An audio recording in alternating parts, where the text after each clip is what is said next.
ઓચિંતું કોઈ મને રસ્તે મળે ને પૂછે કે કેમ છે, આપણે તો કહીએ દરિયાસી મોજ અને ઉપરથી કુદરતની રહેમ છે. ઓચિંતું કોઈ મને રસ્તે મળે ને ધીરેથી પૂછે કે કેમ છે, એટલું પૂછો કેમ છે.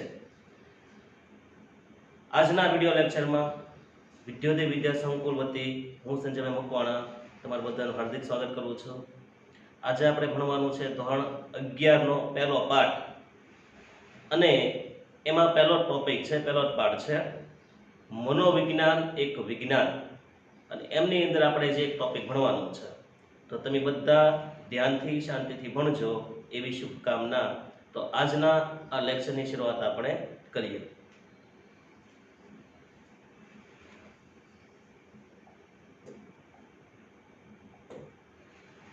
ધોરણ 11 મનોવિજ્ઞાન. પાઠનું નામ છે મનોવિજ્ઞાન એક વિજ્ઞાન છે. જો મનોવિજ્ઞાનને દરજ્જો શા માટે મળ્યો વિજ્ઞાન તરીકેનો? આપણે ખબર છે આ મનોવિજ્ઞાન તો લગભગ આજે 11માં આવ્યા છે વિદ્યાર્થી, પહેલી વખત ભણે છે.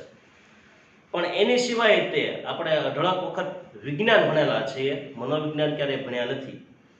વિજ્ઞાન તરીકે તો આપણે ખબર છે ભૌતિક વિજ્ઞાન, રાસાયણિક વિજ્ઞાન, બરાબર છે. એની સિવાયના પણ તો કે ઘણા બધા વિજ્ઞાનો આપણી આસપાસ જોવા મળે છે. કોઈ પણ શાસ્ત્ર એક જાતનું વિજ્ઞાન જ છે. એમાં આ મનોવિજ્ઞાન પણ એક વિજ્ઞાન છે. એ શા માટે વિજ્ઞાન તરીકે ઓળખાય અથવા વિજ્ઞાન પ્રસ્થાપિત થયું એ મુદ્દાની ચર્ચા આપણે આખા પાઠમાં કરવાની છે. કયા મુદ્દાની ચર્ચા? મનોવિજ્ઞાન છે શા માટે એક વિજ્ઞાન છે.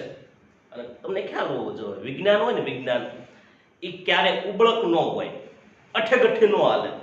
એને કંઈક સાબિત કરેલું હોય, 100% સાચી માહિતી હોય, પદ્ધતિસરનું એને છે માહિતી એકત્રીકરણ કર્યું હોય, બરાબર, અને એના માટે ઘણી બધી પદ્ધતિ અપનાવી હોય ત્યારે જ એ વિજ્ઞાન તરીકે પ્રસ્થાપિત થાય છે. એમ આપણા મનોવિજ્ઞાને પણ ઘણી બધી પદ્ધતિઓ અપનાવી છે વિજ્ઞાનની, અને પ્રયોગ પણ કર્યા છે. એ પ્રયોગને કારણે જ જો મનોવિજ્ઞાનનો પ્રયોગ થાય છે, પ્રયોગને કારણે જ મનોવિજ્ઞાન એક વિજ્ઞાન સ્થાપિત થયું છે. તો એની ચર્ચા આપણે આખા પાઠમાં કરવાની છે. પણ અત્યારે આ લેક્ચરમાં આપણે આખો પાઠ ન જોતા એક ટોપિક આપણે લેવાનો છે, એ જોઈએ આપણે. પહેલો ટોપિક છે તમારો મનોવિજ્ઞાનની વ્યાખ્યા અને સ્વરૂપ. પણ એની પહેલા તમે પાઠ્યપુસ્તક જોશો ને તો એક સરસ મજાની પ્રસ્તાવના આપી છે, અને એ પ્રસ્તાવનામાં કંઈક આવી માહિતી છે કે મનોવિજ્ઞાનને પ્રસ્થાપિત થયાના 135 વર્ષ થયા. યાદ રાખજો, કેટલા વર્ષ થયા? મનોવિજ્ઞાન એક વિજ્ઞાન તરીકે ઉભરી આવ્યું છે એના કેટલા વર્ષ થયા? 135 વર્ષ. આ એક આંકડો યાદ રાખજો. હવે મનોવિજ્ઞાન એક વિજ્ઞાન શા માટે આપણી આસપાસ મનોવિજ્ઞાનની જરૂરિયાત ઊભી થઈ? તમને મને હવે ખ્યાલ હોવો જોઈએ. આપણે એમ થાય કે મનોવિજ્ઞાન ભણાવે છે આપણે ભણે જ જવાનું છે, એવું નથી કરવાનું. ખરેખર આપણી જીવનશૈલીમાં, આપણા શિક્ષણમાં, આપણા રાજકારણમાં અને ત્યારબાદ કરતા આપણી જે કંઈ પ્રવૃત્તિ છે એ બધી પ્રવૃત્તિ ઉપર આપણું વર્તન કે મનોવિજ્ઞાન છે એ અસર કરે છે. અને મનોવિજ્ઞાનનો મુખ્ય વિષય તે છે વર્તન.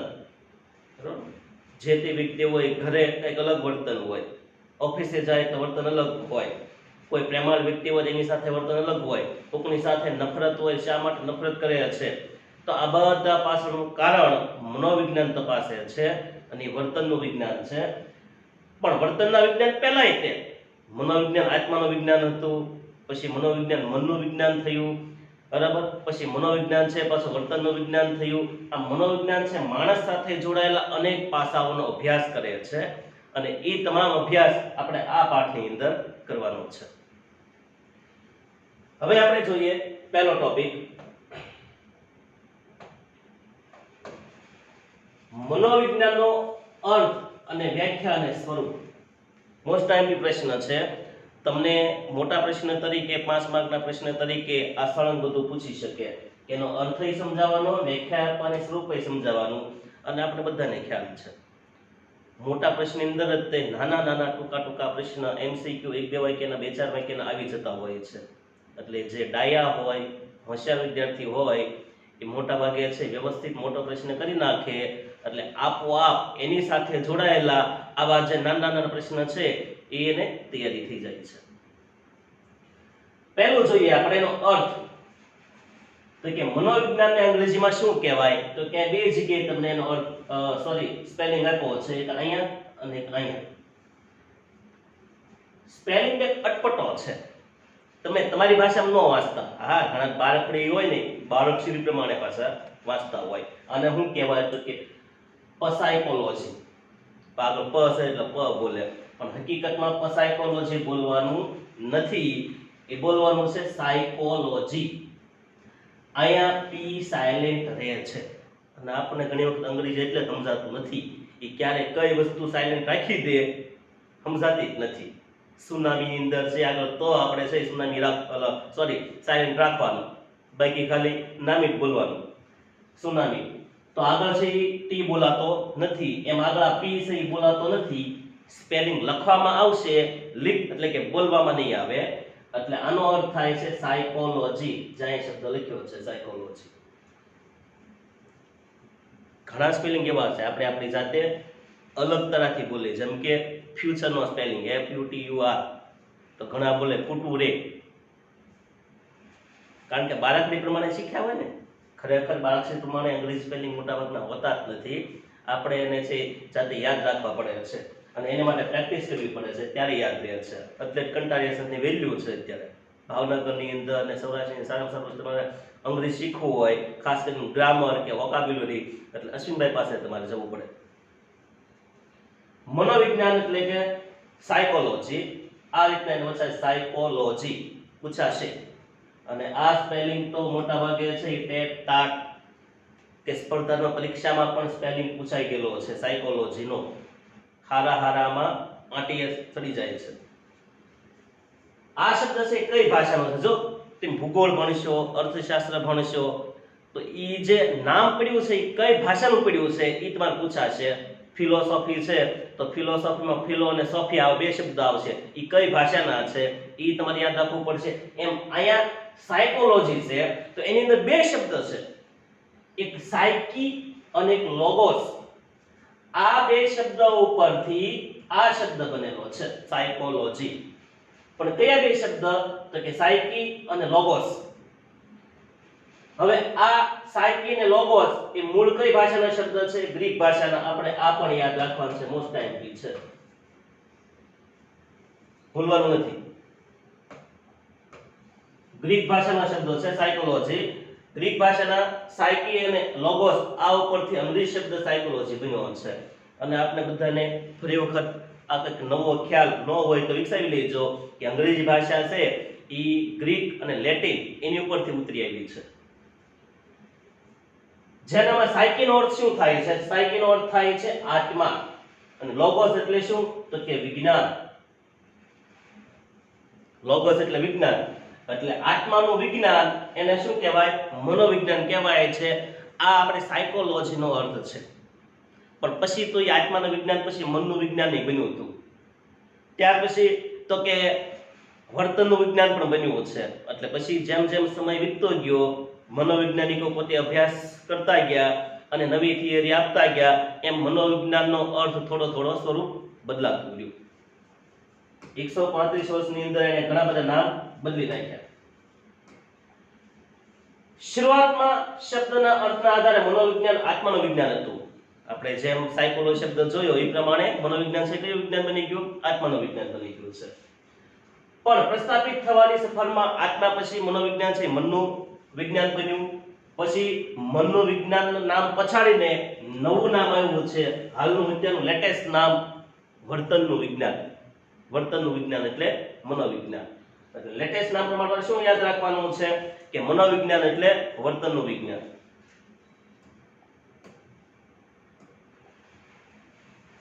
હવે આપણે બધાને ખ્યાલ છે કે મનનો કે આત્માનો કે વર્તનનો અભ્યાસ જે મનોવિજ્ઞાન કરે છે એ સજીવ સાથે જોડાયેલું છે. જો મનોવિજ્ઞાન છે એ સજીવ સાથે જોડાયેલું છે. નિર્જીવ વસ્તુનો આપણે ક્યારે અભ્યાસ કર્યો નથી મનોવિજ્ઞાને. જો ભૌતિક વિજ્ઞાન છે નિર્જીવ વસ્તુનો અભ્યાસ કરે છે, રસાયણ વિજ્ઞાન છે નિર્જીવ વસ્તુનો અભ્યાસ કરે છે, આની સિવાયના ઘણા બધા વિજ્ઞાનો હશે, ખગોળ વિજ્ઞાન ને બધા તો એ બધા છે નિર્જીવ વસ્તુનો અભ્યાસ કરશે, પણ મનોવિજ્ઞાન છે એ નિર્જીવ વસ્તુનો અભ્યાસ કરશે નહીં. એ કા માનવીનો અભ્યાસ કરશે અથવા પ્રાણી એટલે માનવેતર, માણસ સિવાયના જે પ્રાણી છે બધા આવી જશે. તો માનવી અને માનવેતર પ્રાણીનો અભ્યાસ કરતું, એના વર્તનનો અભ્યાસ કરતું વિજ્ઞાન એટલે આપણું મનોવિજ્ઞાન. ઘણી વખત આપણે ખ્યાલ આવે છે કે માનવી આમ શાંતિથી ઊભો હોય, બેઠો હોય, આમ કઈને આમ બેઠો હોય, અથવા આમ કઈને આમ બેઠો હોય, અથવા આમ એક નજરે એક ટસે આમ બેઠો હોય, તો એનો મતલબ એવો નથી કે એની માનસિક ક્રિયાઓ બધી હાવ શાંત થઈ ગઈ છે, કાંઈ માનસિક ક્રિયા નથી થતી, બંધ થઈ ગઈ છે, સ્ટોપ, ફૂલ સ્ટોપ.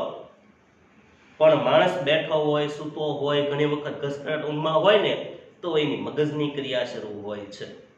સપના નથી આવતા? મોટા ભાગે સપના આપણે ક્યારે આવે છે? રાતના 12 વાગ્યાની આસપાસ. 12 થી 2 ના ગાળામાં ખાસ સપનું આવે તે ગમે ત્યારે જોજો ભાઈ, તમે સપનું જે આવતું હશે ને ભયાનક સપનું હશે, અને ભયાનક સપનું જ્યારે તમારે ઊંઘ ઉડાડે ને ત્યારે 2 થી 3 નો ગાળો થશે. મતલબ કે એ અરસામાં છે આપને સપના આવે છે. શરૂઆતના સમયમાં ક્યારે સપના આવતા નથી. પહેલી ઊંઘની અંદર, પહેલી ઊંઘ એટલે આપણે કઈ 10 કે 11 વાગે સૂઈ જઈએ, તો એ 10 થી 12 કે 12:30 કે 1 નો ગાળો છે એમાં બહુ ઓછા સપના આવે. પછીના તો કે મધ્યની ઊંઘ છે એમાં સપના આવે છે, અને હારામાં હારી નિંદર છેલ્લે આવે. અને સૌથી આમ કહેવાય ને કે દુનિયામાં મોજ આવી વસ્તુ કઈ તમને ખબર છે?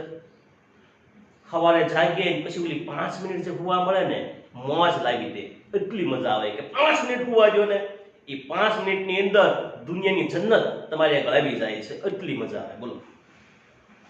એટલે માણસ શાંતિથી બેઠો હોય, સમુદ્રના તળિયે ગયો હોય કે પછી અવકાશમાં મંગળ ગ્રહ પર ગયો હોય, ગમે ત્યાં હોય, હાહરાન ઘરે હોય કે પછી એ પોતાના ઘરે હોય કે મામાના ઘરે હોય, કાકાના ઘરે હોય, લગ્ન થઈ ગયા એટલે મેં હાહરા નામ લઈએ છીએ, તો આ દરેક જગ્યાએ છે માણસ છે એ પોતાનું બાહ્ય કે આંતરિક વર્તન કરતો હોય છે. આંતરિક એટલે મનની અંદર જે ક્રિયા થાય એની વાત છે. બહાર દેખાય નહીં પણ અંદર તો ક્રિયા શરૂ હોય છે. મનોવિજ્ઞાન માનવીના બાહ્ય, આંતરિક, શારીરિક, માનસિક વર્તનનો અભ્યાસ કરે છે. અને મનોવિજ્ઞાન કોનો અભ્યાસ કરે છે? તો કે માનવીના બાહ્ય, આંતરિક કે શારીરિક. શારીરિક એટલે શું? આ જે ચેષ્ટાઓ, બોલવાનું નહીં, હલનચલન આપણે કહીએ છીએ, તો એ હલનચલન વાળી જે કઈ ક્રિયાઓ છે એનો અભ્યાસ કોણ કરશે? મનોવિજ્ઞાન કરશે.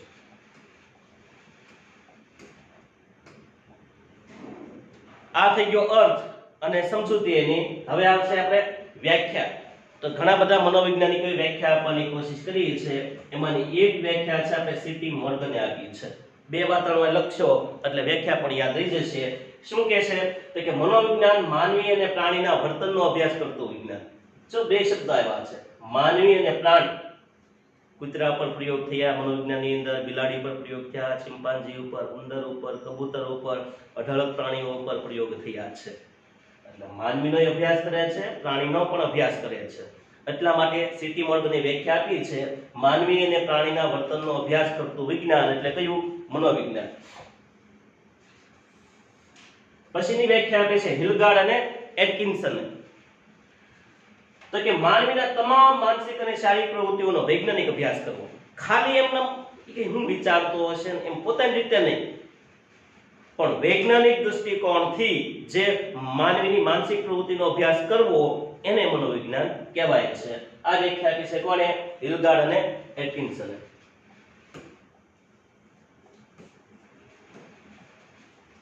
ત્યાર પછી જોઈએ મનોવિજ્ઞાન. એસી ગેરેટી વ્યાખ્યા આપી છે કે મનોવિજ્ઞાન વાતાવરણના સંદર્ભમાં માનવી અને માનવેતર, માનવી સિવાયના, માનવેતર એટલે માનવી વત્તા ઇતર, માણસ સિવાયના પ્રાણીઓના વ્યક્ત થતા વર્તનનો અભ્યાસ કરે છે. જો વર્તન તો વારંવાર શબ્દ આવે છે, બધી જગ્યાએ આપણે વર્તનનો અભ્યાસ કરવાનો છે, પછી માણસનું વર્તન હોય કે પ્રાણીનું વર્તન હોય.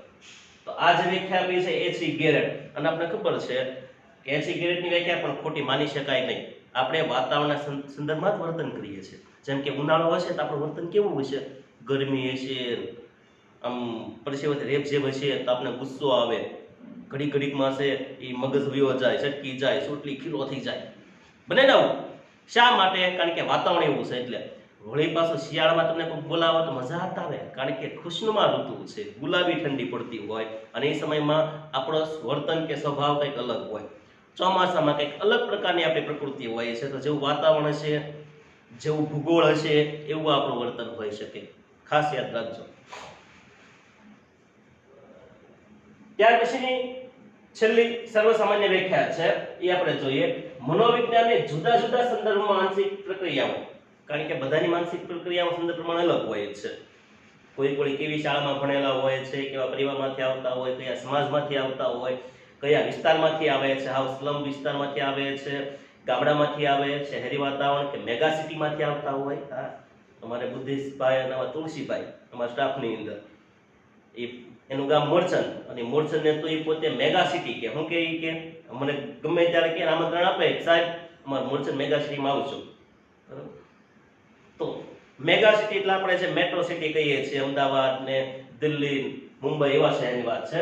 તો એ બધા શહેર એટલે જો જુદા જુદા સંદર્ભની અંદર સ્થળ અલગ અલગ, જ્ઞાતિ અલગ, ધર્મ અલગ, ત્યાર પછી તો કે પ્રવૃત્તિ અલગ, તહેવાર હોય તે માણસનો મિજાજ અલગ હોય, 5 જણા બેઠા હોય ત્યારે મગજ અલગ હોય, એકલો બેઠો હોય ત્યારે મગજ અલગ હોય. તો આ બધા સંદર્ભમાં આપણે માણસનું જે માનસિક પ્રક્રિયા કહેવાય એને તપાસ કરવી. એ તપાસ કરનારું વિજ્ઞાન એટલે કયું? તો કે મનોવિજ્ઞાન. બરાબર? સમજાઈ ગયું? આ થઈ ગયા આપણી 4 વ્યાખ્યા. બહુ સહેલી છે. હવે આપણે જે 4 વ્યાખ્યા ભણ્યા એ 4 વ્યાખ્યા પરથી આપણે પાછા 4 શબ્દ સમજવાના છે. સર્વસામાન્ય વ્યાખ્યામાં સમાવેશ 4 મુદ્દાનો સમાવેશ થાય છે. એક તો માણસની અંદર માનસિક પ્રક્રિયાઓ શરૂ હોય, પછી એને કંઈક ને કંઈક અનુભવ હોય અને અનુભવ આધારે વર્તન કરાતું હોય. ત્યાર પછી વર્તન શબ્દ આવ્યો છે, વર્તન કોને કહેવાય એના વિશેની માહિતી, અને ત્યાર પછી વિજ્ઞાન. આ છેલ્લી જે વ્યાખ્યા ભણી આપણે ચોથી વ્યાખ્યા, આ ચોથી વ્યાખ્યામાં 4 શબ્દ બને છે. એ 4 શબ્દોનો અર્થ તમારે સમજાવવાનો છે. પાઠ્યપુસ્તકમાં પણ આ મુદ્દો આપ્યો છે, હું અહીંયા તમને સમજાવી દઉં છું.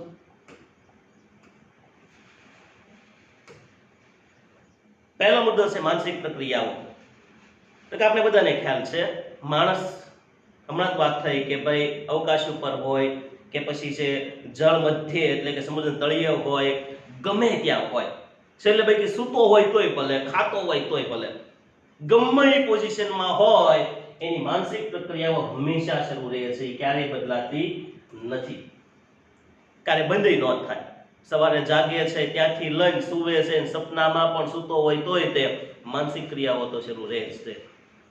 એટલે આ માનસિક ક્રિયાઓનો અભ્યાસ કોણ કરશે? આપણું મનોવિજ્ઞાન કરશે. કારણ કે માનસિક પ્રક્રિયા નક્કી કરે ઘણી વખત કે માણસ કેવા પ્રકારનું વર્તન કરતો હોય છે. પછી બીજું અનુભવો. Experience is best teacher. Experience એટલે અનુભવ.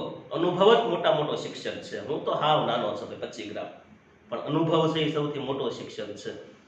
મોટા ભાગે આપણે આસપાસના લોકો, તમે કે હું, બધા જો સૌથી વધુ શીખતા હોઈએ તો એ અનુભવથી શીખીએ છીએ.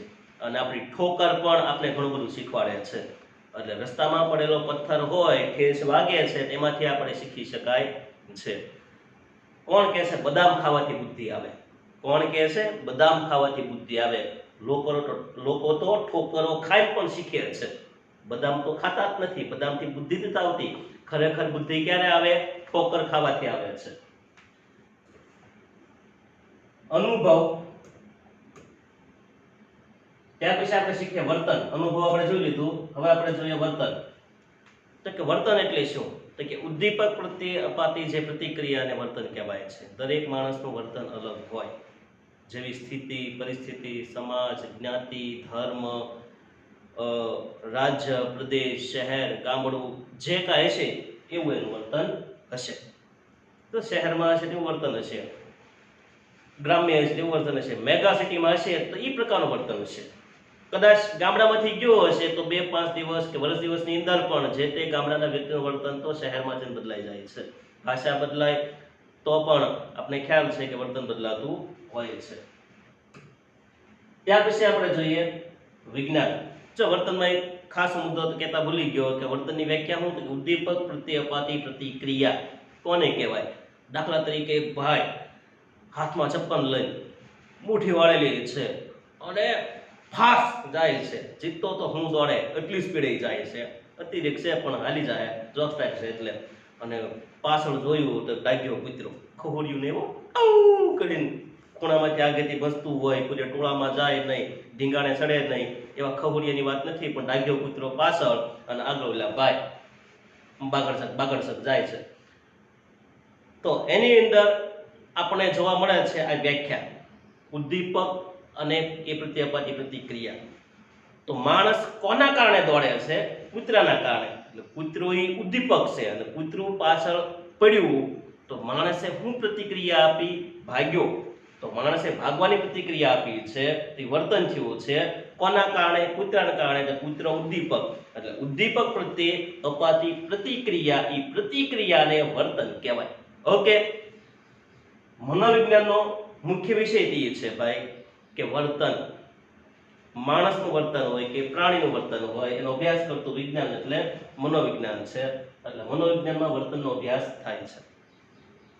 ત્યાર પછી જોઈએ આપણે વિજ્ઞાન શબ્દ. વિજ્ઞાન એટલે વ્યવસ્થિત જ્ઞાન. જે વસ્તુ પ્રત્યે આપણે વ્યવસ્થિત સચોટ સાચું જ્ઞાન હશે એ વિજ્ઞાન હશે, ખોટું નહીં, અંધશ્રદ્ધાળુ નહીં.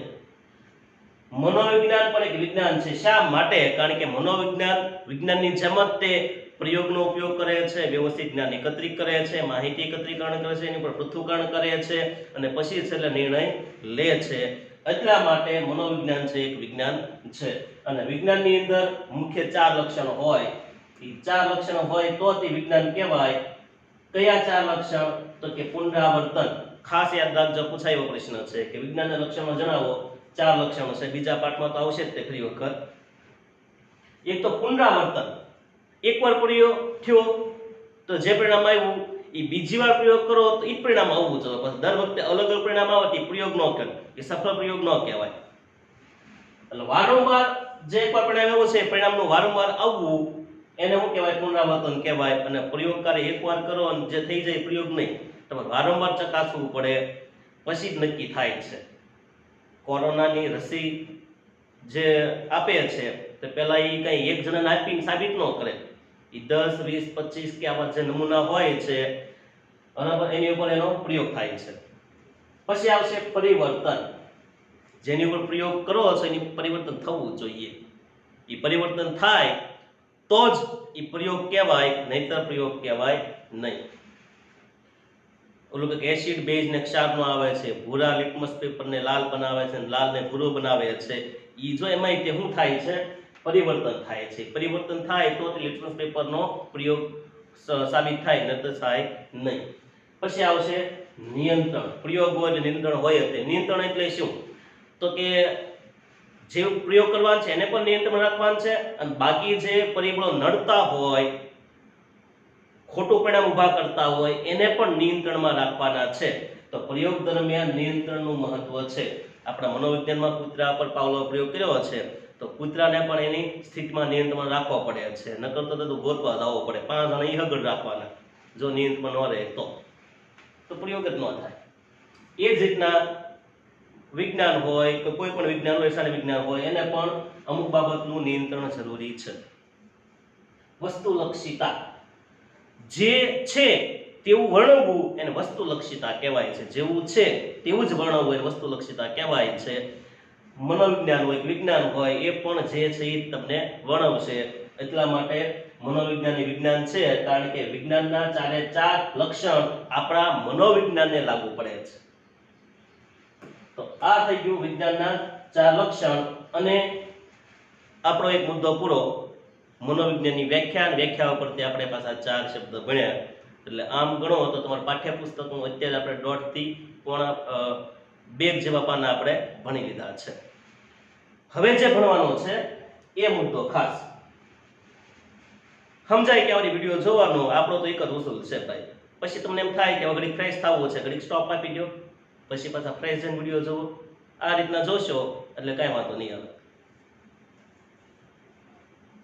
ત્યાર પછીનો મોસ્ટ ટાઈમલી પ્રશ્ન છે મનોવિજ્ઞાનનું સ્વરૂપ સમજાવો. મોટો પ્રશ્ન છે. હવે સ્વરૂપ કોને કહેવાય? તો કે સ્વરૂપ એટલે શું? તો કે જે વિષય છે, જેમ કે મનોવિજ્ઞાનની એક જાતનો વિષય છે ને, તે કોનો અભ્યાસ કરે છે અને શા માટે કરે છે, કઈ પદ્ધતિનો ઉપયોગ કરે છે, આ જે 3-4 વસ્તુ ચકાસવી એને શું કહેવાય? સ્વરૂપ કહેવાય છે. તો મનોવિજ્ઞાન છે આપણે ખબર છે કોનો અભ્યાસ કરે છે અને વિષય વસ્તુ શું પ્રશ્ન પૂછાય કે મનોવિજ્ઞાનનું વિષય વસ્તુ જણાવો તો મનોવિજ્ઞાનનું વિષય વસ્તુ છે માનવી અને પ્રાણીનું વર્તન યાદ રાખજો પછી કઈ પદ્ધતિનો ઉપયોગ કરે છે ઘણી બધી પદ્ધતિ છે બીજા પાઠની અંદર બધી પદ્ધતિ આવશે જ તે નિરીક્ષણ પદ્ધતિ આવશે પ્રયોગ પદ્ધતિ આવશે દીર્ઘકાલીન સમકાલીન પદ્ધતિ આવશે આ બધી પદ્ધતિનો ઉપયોગ આપણે મનોવિજ્ઞાનની અંદર થાય છે સંશોધન માટે પદ્ધતિનો પણ ઉપયોગ મનોવિજ્ઞાન કરે છે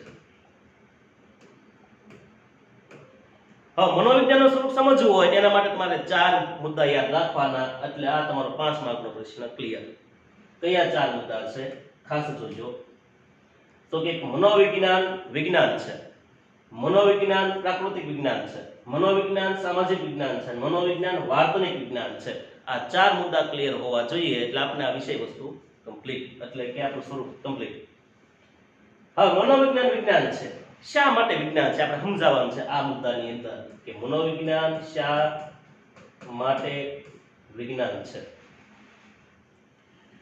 તો કે વિજ્ઞાન હોવાનું પહેલી સાબિતી તો એ છે કે મનોવિજ્ઞાનમાં પ્રયોગ થાય છે અને પહેલો પ્રયોગ કોણે કર્યો તો આ પ્રશ્ન પણ પૂછાય છે તો કે વિલ્હેમ વુન્ટે લીપ્ઝિગ શહેરની અંદર પહેલો પ્રયોગ કર્યો હતો મનોવિજ્ઞાનનો પહેલો પ્રયોગ કર્યો હતો એટલા માટે મનોવિજ્ઞાનને વિજ્ઞાન કહેવાય છે જો પ્રયોગ થયો એટલે વિજ્ઞાનનો દરજ્જો ઓટોમેટિક મળી ગયો મનોવિજ્ઞાનને ત્યાર પછી બીજા બધા વિજ્ઞાન છે એને પણ વિષય વસ્તુ હોય છે એમ આપણે મનોવિજ્ઞાનને પણ વિષય વસ્તુ હોય છે એટલે પણ એ વિજ્ઞાન તરીકે સાબિત થઈ શકે ને ત્યાર પછી બીજા વિજ્ઞાનની જેમ બીજા વિજ્ઞાનને એક પદ્ધતિ હોય ને માહિતી એકત્રિત કરવાની પછી જે કાંઈ થીસીસ લખવાના હોય એ બધું લખવાની કાંઈક પદ્ધતિ હોય એ મનોવિજ્ઞાનને પણ પોતાની પદ્ધતિઓ છે એટલે બીજા વિજ્ઞાનની જેમ મનોવિજ્ઞાનની પદ્ધતિ છે એટલા માટે મનોવિજ્ઞાન પણ વિજ્ઞાન છે આમ ગણો તો આપણે મનોવિજ્ઞાન હાવ નવું કહેવાય બીજા બધા વિજ્ઞાન તો આમ કહેવાય ને કે સદીઓથી એ આપણી આસપાસ જોવા મળે છે રસાયણ વિજ્ઞાનનું સંશોધન તો બીજી સદીમાં થયું હતું અને વિદ્યાપીઠો હતી એમાં એનો અભ્યાસ થતો ખગોળ વિજ્ઞાનનો અભ્યાસ થતો ગણિતનો અભ્યાસ થતો જ્યોતિષનો અભ્યાસ થતો આ બધાનો અભ્યાસ થતો પણ મનોવિજ્ઞાનનો અભ્યાસ ક્યાંય થયો નથી મનોવિજ્ઞાનનો અભ્યાસ આ પહેલી વખત આ સદીની અંદર થયો એમ કયો તો ચાલશે 20મી 21મી સદીમાં એટલે મનોવિજ્ઞાન છે વિજ્ઞાન છે શા માટે છે તો કે વિજ્ઞાનની જેમ બધી પદ્ધતિનો ઉપયોગ કરે છે એટલા માટે મનોવિજ્ઞાન એક વિજ્ઞાન છે પછી મનોવિજ્ઞાન પ્રાકૃતિક વિજ્ઞાન છે પ્રાકૃતિક વિજ્ઞાન છે શા માટે કારણ કે મનોવિજ્ઞાન છે માણસના વર્તનને તપાસવા માટે આસપાસની તમામ પ્રાકૃતિક તત્વોનો અભ્યાસ કરે છે તો જ માણસનું વર્તન સમજાય ને ગરમીમાં તો કે વર્તન અલગ ઠંડીમાં વર્તન અલગ ડુંગરાળ પ્રદેશમાં રહેતો હોય પર્વતાળ પ્રદેશમાં ત્યાં વર્તન અલગ રણ વિસ્તારમાં રહેતો હોય અફાટ રણ હોય ત્યાં રહેતો હોય ત્યાં વર્તન અલગ તો આ રીતના શા માટે વર્તન અલગ છે ઈ સમજવા માટે મનોવિજ્ઞાનને પ્રકૃતિ સમજવી જોઈએ કે તેની પ્રકૃતિ તેની કુદરત તેનું નિસર્ગ એવું છે સ્થિતિ એવી છે પરિસ્થિતિ એવી છે ત્યાંનું તંત્ર નિવસન તંત્ર એવું છે એટલા માટે આવું વર્તન છે એટલે માણસના વર્તન સમજવા માટે મનોવિજ્ઞાને પ્રકૃતિનો અભ્યાસ કરે છે એટલા માટે મનોવિજ્ઞાનને પ્રાકૃતિક વિજ્ઞાન પણ કહી શકાય પછી મનોવિજ્ઞાન સામાજિક વિજ્ઞાન છે આપણે બધા સામાજિક પ્રાણી છે તમને ખબર છે ને પ્રાણી તો છે પણ કેવા છે સામાજિક પ્રાણી છે માણસ છે ને માણસ એ પ્રાણી છે પણ એક શબ્દ આગળ લગાડી દેવાનો સામાજિક પ્રાણી છે હવે માણસને સમજવું હોય ને તો એને સમાજને સમજો સમાજ એટલે એની સંસ્કૃતિ એના રિવાજ એના તહેવારો રહેણી કહેણી જીવનશૈલી એના જે કપડાની ભાષાની જે કંઈ પદ્ધતિઓ છે એને સમજો અને એ રહેણી કહેણી ભાષા પછી એનો સમાજ એની સંસ્કૃતિ ધર્મ જ્ઞાતિ કુટુંબ આ બધું સમજવું એ સમાજ કહેવાય એટલે માણસને વર્તનને સમજવા માટે સમાજનો અભ્યાસ કરવો અનિવાર્ય છે એટલા માટે મનોવિજ્ઞાન સામાજિક વિજ્ઞાન છે કારણ કે માણસના વર્તનને સમજવા માટે સામાજિક વિજ્ઞાનનો પણ આધાર લે છે પછી મનોવિજ્ઞાન વાર્તનિક વિજ્ઞાન છે લ્યો વર્તન એટલે શું ઉદ્દીપક પ્રત્યે અપાતી પ્રતિક્રિયાને વર્તન કહેવાય છે હું પ્રશ્ન પૂછું તો ઉદ્દીપક જે જવાબ આપશે એ પ્રતિક્રિયા કહેવાય એને વર્તન કર્યું કહેવાય એટલે મેં એને વર્તન કરવા પ્રેર્યો છે ત્યારે એને જવાબ આપ્યો છે તો મનોવિજ્ઞાન છે વર્તનનો અભ્યાસ કરે છે અને એટલા માટે તો મનોવિજ્ઞાનને વાર્તનિક વિજ્ઞાનનો દરજ્જો અત્યારે મળી ગયો છે. રડતા હોય તો એવું વર્તન શા માટે થયું છે એનું સંશોધન કરે છે. હસતો હોય તો શા માટે ફાટ હસે છે એનું વર્તન કરે છે. બાળક હરખું લખી નથી શકતો એમાં વિકૃતિ છે તો શા માટે છે એનો અભ્યાસ કરે છે. એવું વર્તન શા માટે છે. વારંવાર ગુસ્સો હું કામ કરે છે વર્તન શા માટે છે. શંકાઓ શા માટે કરે છે એવું વર્તન શા માટે છે. તો આવા જે કાંઈ વર્તનનો અભ્યાસ કરશે એ મનોવિજ્ઞાન કરશે. એટલા માટે મનોવિજ્ઞાન છે એ વાર્તનિક વિજ્ઞાન છે. તો આ થઈ ગયું મનોવિજ્ઞાનનું સ્વરૂપ.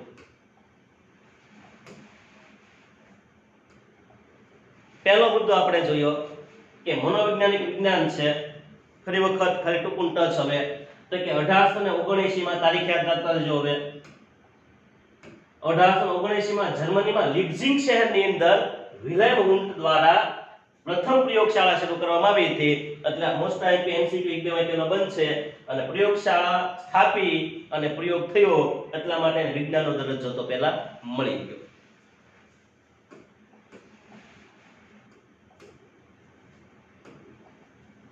મનોવિજ્ઞાન પોતાની ચોકસાઈપૂર્વક વસ્તુલક્ષી પદ્ધતિનો ઉપયોગ કરે છે તો તે વિજ્ઞાન કહેવાય, નકર વિજ્ઞાન કહેવાય નહીં. મનોવિજ્ઞાન પણ વિષય વસ્તુ છે એ જીવંત માનવીનું વર્તન છે. પ્રશ્ન બનશે ભાઈ કે મનોવિજ્ઞાનનું વિષય વસ્તુ જણાવો તો જીવંત માનવીનું વર્તન, જીવતા માણસનું. મરેલું વર્તન તપાસવાનું હતા, મુખ્ય વળી ભાગવાનો વારો આવશે. આથી અન્ય શુદ્ધ વિજ્ઞાનો જેવા કે ભૌતિક વિજ્ઞાન, રસાયણ વિજ્ઞાન, જીવ વિજ્ઞાન જેવું નથી. કારણ કે આ બધા નિર્જીવ વસ્તુનો અભ્યાસ કરે છે, આપણે સજીવનો અભ્યાસ કરીએ છીએ. એટલે આપણું વિજ્ઞાન આપણે વર્તમાન સમયમાં ભૌતિક વિજ્ઞાન, રસાયણ વિજ્ઞાન, જીવ વિજ્ઞાન, શરીરશાસ્ત્ર અને મનોવિજ્ઞાન જેવા વિષયો વચ્ચે જ્ઞાનના સેતુ રચાયા છે. મનોવિજ્ઞાનની જરૂર હોય તો એ જીવ વિજ્ઞાન પાસે જાય છે, મનોવિજ્ઞાન છે ભૌતિક વિજ્ઞાન પાસે જાય છે અને એ લોકોને જરૂર હોય તો મનોવિજ્ઞાન પાસે આવે છે. એટલે એકબીજા વિજ્ઞાન છે એકબીજાનો સહારો લે છે. એટલે સેતુ રચાવાનો છે ત્યારે. પછી મનોવિજ્ઞાન પ્રાકૃતિક વિજ્ઞાન છે. શા માટે? કારણ કે પ્રાકૃતિક વિજ્ઞાન છે કારણ કે તેનો અભ્યાસ વસ્તુ પ્રકૃતિનો અંશ જ છે. આપણે પ્રકૃતિનો અંશ જ છીએ ને, કુદરતની દેન છે ભાઈ. ભગવાન કે ઈષ્ટદેવ નથી કહેતો, કુદરત એમ.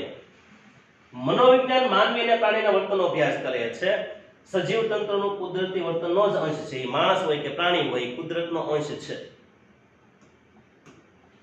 પ્રાકૃતિક ઘટનાઓ જેમ જ વર્તન પણ શરૂઆત થાય છે. જો પ્રાકૃતિક ઘટનાની જેમ શરૂઆત થાય અને અંત થાય, વર્તનની શરૂઆત થાય છે અને વર્તનનો પાછો અંત પણ હોય છે. કોઈ પણ માણસ એક ધારું સતત એક સરખું વર્તન રાખી શકતો નથી, બદલાતું રહે છે. વર્તનનો અભ્યાસ કરવા માટે પ્રાકૃતિક વિજ્ઞાનની કેટલીક પદ્ધતિઓ છે. એ પદ્ધતિનો અભ્યાસ આપણે કરીએ છીએ. જેમ કે નિરીક્ષણ પદ્ધતિ પ્રાકૃતિક વિજ્ઞાનની છે, તેનો અભ્યાસ આપણે કરીએ છીએ. પછી તો કે ભાઈ ક્ષેત્ર નિરીક્ષણ પદ્ધતિ, એનો અભ્યાસ આપણે થાય છે. એ જ પદ્ધતિનો ઉપયોગ આપણે કરીએ છીએ. મનોવિજ્ઞાન માનવી અને પ્રાણીના પ્રાકૃતિક કુદરતી વર્તનનો અભ્યાસ કરે છે. આમ પણ ઉપયોગ કરે છે, પ્રકૃતિનો જ ઉપયોગ કરે છે માણસના વર્તન સમજવા માટે. એટલે માણસના વર્તન સમજવા પ્રકૃતિનો ઉપયોગ થાય એટલા માટે પ્રાકૃતિક વિજ્ઞાન છે આપણે સાબિત કર્યું. હવે મનોવિજ્ઞાન સામાજિક વિજ્ઞાન છે. તો આપણે ખબર છે માણસ વર્તનનો અભ્યાસ સામાજિક સાંસ્કૃતિક સંદર્ભમાં પણ કરવામાં આવે છે. જેવો સમાજ સંસ્કૃતિ છે એવું જ વર્તન હશે. માનવી માત્ર સામાજિક સાંસ્કૃતિક બાબતોથી પ્રભાવિત નથી થતો પણ અસર પણ કરે છે. આપણે માત્ર સંસ્કૃતિ અસર નથી થતા, આપણે પાછા એને અસર કરીએ છીએ, આપણે એને પ્રભાવિત થઈએ છીએ અથવા એને પણ આપણે અસર કરીએ છીએ. માનવીમાં રહેલા સામાજિક પાસાને સ્પર્શતું હોવાથી મનોવૈજ્ઞાનિક સામાજિક વિજ્ઞાન છે કે સમાજને સ્પર્શ કરે છે. ચોખ્ખી છઠ્ઠી વાત. આમાંથી લગભગ ઘણા જ્ઞાતિવાદ અને ધર્મવાદ માને છે એ વર્તન પોતાના ધર્મ પ્રમાણે જ કરશે, પોતાની જ્ઞાતિ પ્રમાણે જ કરશે અથવા પોતાનું ગામ તળ કે જે વિસ્તાર હશે એ પ્રમાણે વર્તન કરશે. બરાબર ને? તો જો આ બાબત શું દર્શાવે છે કે જેવો સમાજ હશે એવું એનું વર્તન હશે. અને વર્તનને સમજવા માટે આપણે સમાજને પણ સમજવું જોઈશે અથવા એની સંસ્કૃતિને ધ્યાનમાં લેવી પડશે.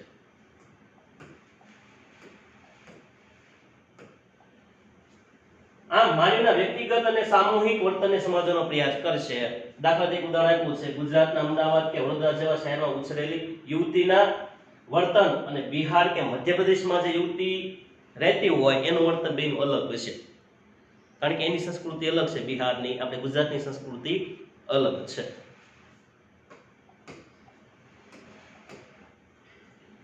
એટલે કહેવત નથી, 12 ગામે બોલી બદલે તરો બદલે શાખા, બુઢાપામાં કેશ બદલે પણ લખણ નો જાય લાખા. બોલી બદલાઈ જાય, અમુક વર્તન બદલાઈ જાય, પણ ઓલા જે લખણ હોય ને કુટેવો એ ક્યારેય ન બદલાય. કુટેવ છે એ ભાઈ, વર્તન કરતા એને આપણે કુટેવ શબ્દ આપ્યો છે. અને છેલ્લું મનોવિજ્ઞાન વાર્તનિક વિજ્ઞાન છે. તો કે માનવી કે પ્રાણીના વર્તનનો અભ્યાસ કરે છે માટે આપણે વાર્તનિક વિજ્ઞાન કહી શકાય, કારણ કે વર્તનનો અભ્યાસ કરે છે. સમાજશાસ્ત્ર, અર્થશાસ્ત્ર, રાજ્યશાસ્ત્ર, નૃવંશશાસ્ત્ર, આ શબ્દ યાદ રાખજો, આ બધા શાસ્ત્ર છે. નૃવંશશાસ્ત્ર એટલે શું? જુદી જુદી પ્રજાતિના જે પ્રાણીઓ હોય એનો અભ્યાસ કરવો, એને શું કહેવાય? નૃવંશશાસ્ત્ર કહેવાય છે. સમાજશાસ્ત્રનો તમને ખ્યાલ છે, અર્થશાસ્ત્ર ખ્યાલ છે, રાજ્યશાસ્ત્ર રાજકારણ પર છે. તો આ બધાનો અભ્યાસ શું છે ખબર છે? માણસનું વર્તન જ છે. સમાજશાસ્ત્રમાં તે માણસની જ વાત છે, અર્થશાસ્ત્રમાં તે આર્થિક રીતે માણસની વાત છે, રાજ્યશાસ્ત્રમાં રાષ્ટ્રીય રીતે રાજનૈતિક રીતે માણસની જ વાત છે, નૃવંશશાસ્ત્રમાં પણ માણસની પ્રજાતિના કે એના અંશનો જ વાત છે. એટલે આ બધા જે શાસ્ત્રો છે એ પણ માણસના વર્તનનો અભ્યાસ કરે છે. પણ મનોવિજ્ઞાન છે કંઈક અલગ રીતે હટકે અભ્યાસ કરે છે. શરીર રચના શાસ્ત્રના જ્ઞાનનો ઉપયોગ ભૌતિક વિજ્ઞાન કરે છે. જો હવે તો હમણાં આગળ વાત થઈ, એકબીજા વિજ્ઞાન છે એકબીજાનો ઉપયોગ કરે છે. મનોવિજ્ઞાનની જરૂર હોય તો ભૌતિક શાસ્ત્ર, રસાયણશાસ્ત્ર, ડોક્ટર બધાનો ઉપયોગ કરે છે. આ બધાને જ્યારે મનોવિજ્ઞાન જરૂર હોય તો મનોવિજ્ઞાનનો અભ્યાસ કરે છે. આથી સીટી મોર્ગન કહે છે કે મનોવિજ્ઞાન એવું વાર્તનિક વિજ્ઞાન છે જેમાં ભૌતિક શાસ્ત્ર પણ આવી જાય, પ્રાકૃતિક વિજ્ઞાન આવી જાય, સમાજશાસ્ત્ર, નૃવંશશાસ્ત્ર જેવા સામાજિક વિજ્ઞાનના જ્ઞાનનો સમન્વય કરવામાં આવ્યો છે. એટલે આ બધા શાસ્ત્રનો મેળો ક્યાં થાય છે? મનોવિજ્ઞાનમાં થાય છે. એટલે આ બધાનો સમાવેશ આપણો મનોવિજ્ઞાન કરી લે છે. કયા શાસ્ત્રનો સમાવેશ કરે છે? ભૌતિક શાસ્ત્ર, પ્રાકૃતિક વિજ્ઞાન, સમાજશાસ્ત્ર, નૃવંશશાસ્ત્ર, સામાજિક વિજ્ઞાન. આ બધાનો અભ્યાસ મનોવિજ્ઞાનમાં થાય છે.